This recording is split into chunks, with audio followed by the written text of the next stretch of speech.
చెప్పేసి అప్పుడు అనుకున్నా, నాకు మైండ్లో ఫిక్స్ అయిపోయింది. అందుకే ఈ స్థానం అన్న ఆ మహిమ గురించి దాని గురించి ప్రత్యేకమైన ఇది ఎప్పుడు ఎవరిని రప్పిస్తాడో బాబా తెలియదు, ఏ పని చేయిస్తాడు దాని గురించి డిస్కషన్. ఒక భక్తురాలు 15 లక్షల నుంచి బిల్డింగ్ కొనేసి నా పేరు బాబా పేరుని పెట్టేయండి అని. జనరల్గా వాళ్ళకి కొద్దిగా ఆశ ఉంటది, 10 లక్షలు ఇస్తున్నావు పేరు పెట్టాలా అని ఉంటది.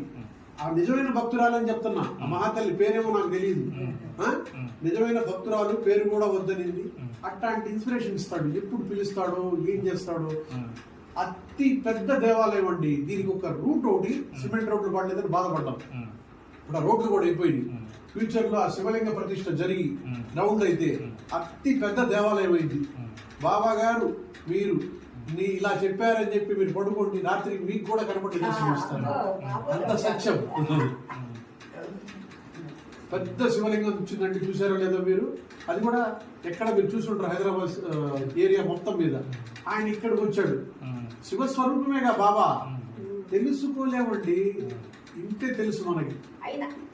ఆ లారీలు పెద్ద లారీలు వస్తే